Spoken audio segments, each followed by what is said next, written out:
In the worn-down outskirts of Mandaluyong City, where narrow alleys twisted between rusted tin roof houses, lived a poor young man named Lorenzo Magbanua.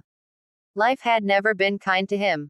His parents passed away early, leaving him only a tiny shack, an old cement well, and a thin brown cow named Mila, who was more like family than livestock. Every morning, Lorenzo woke before sunrise, pulling water from the well with a shaky rope and a dented bucket. Mila waited beside him, brushing her head gently against his shoulder as if reminding him that he wasn't alone in his struggles. Even though Lorenzo was poor, he carried a strong heart. But hardship always seemed to find him. The neighborhood kids teased him for his worn clothes. Vendors in the market ignored him because he had no money.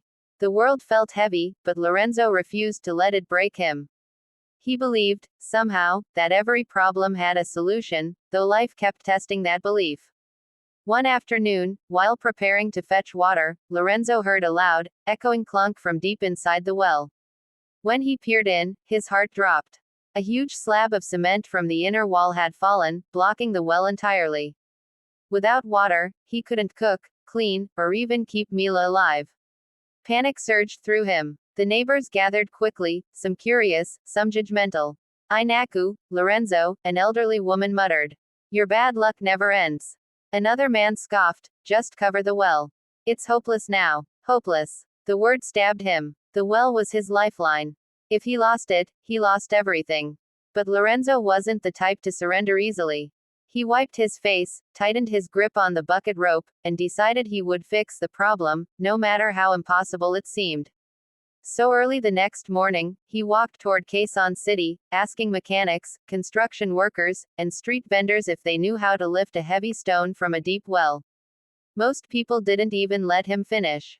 One vendor laughed, "Boy, you expect to lift a cement slab with your bare hands. Go home. You're wasting time." His clothes were dusty, his slippers worn, and his pockets empty. No one took him seriously. Lorenzo returned home defeated, dragging his feet along the cracked sidewalks. As he reached his tiny compound, he sat beside the well. Mila slowly approached, nudging him with her warm nose. Her quiet presence softened his frustration. That small moment sparked a thought. Maybe the world thinks the solution is complicated, but what if it isn't? What if the answer is simple? He stood up, wiped the dirt from his hands, and looked around. The neighbors believed he needed machines. Experts believed he needed money. People in Quezon City believed he needed help from professionals. But what if he only needed creativity, courage, and persistence? So Lorenzo began experimenting. He gathered scraps of rope he found by the junk shop and tied them together. He created a crude pulley using an old bicycle wheel. He looped the rope around it, securing it to a thick piece of wood. It wasn't perfect, but it was something. Then came the toughest part, lifting the massive cement block. Lorenzo couldn't do it alone, but he wasn't alone. Mila, his loyal cow, stood beside him. He tied the rope carefully around the stone and attached the other end loosely around Mila's body, guiding her slowly so the block would rise without tipping. "Easy, girl, just like walking," he whispered, his voice soft but determined. Inch by inch, the stone moved. His body shook with exhaustion. Sweat dripped down his face. His hands burned from the rope. But he didn't stop. With every tiny pull Mila made, Lorenzo steadied the stone, adjusting the ropes, tightening knots, and guiding the lift. Hours passed. The sun was sinking, and the neighbors had gathered again, this time not to judge, but to watch. Some were amazed. Some were confused. But all of them were silent, witnessing the impossible turning into reality. Finally, with one last pull, the heavy cement slab rose above the rim of the well and fell onto the ground with a loud thud. The moment it dropped, clear water flowed freely again. Lorenzo collapsed to his knees, laughing and crying at the same time. Mila nudged him proudly, as if saying, "We did it." A man from Pasig City stepped forward. "Boy, how did you do that without money or machines?" Lorenzo stood up slowly, his chest rising with confidence he never had before. "Everyone told me the problem was too big," he said. "But big problems don't always need big solutions. Sometimes you just need to try something simple, and not give up." Word of Lorenzo's achievement spread quickly across Caloocan, Pasig, Quezon City, and beyond.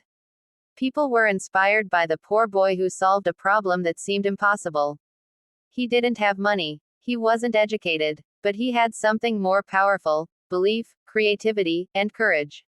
Soon, neighbors began asking Lorenzo to help solve their problems too, fixing broken carts, lifting fallen fences, repairing water pipes. He didn't charge much, but people were grateful. And slowly, Lorenzo's life improved. He bought better tools. He rebuilt the cement well so it would never collapse again. And he made sure Mila always had enough food, treating her like the hero she was. One evening, as Lorenzo looked at the well sparkling under the moonlight, he whispered to himself, "Every problem in life has a simple solution. You just need to look for it, believe in it, and work for it." The city lights flickered in the distance, and for the first time in his life, Lorenzo didn't feel poor anymore. He felt powerful, not because he had money, but because he understood something most people never learn. Problems are not walls. They are doors. And every door has a key, sometimes simple, sometimes hidden, but always there for those brave enough to search for it.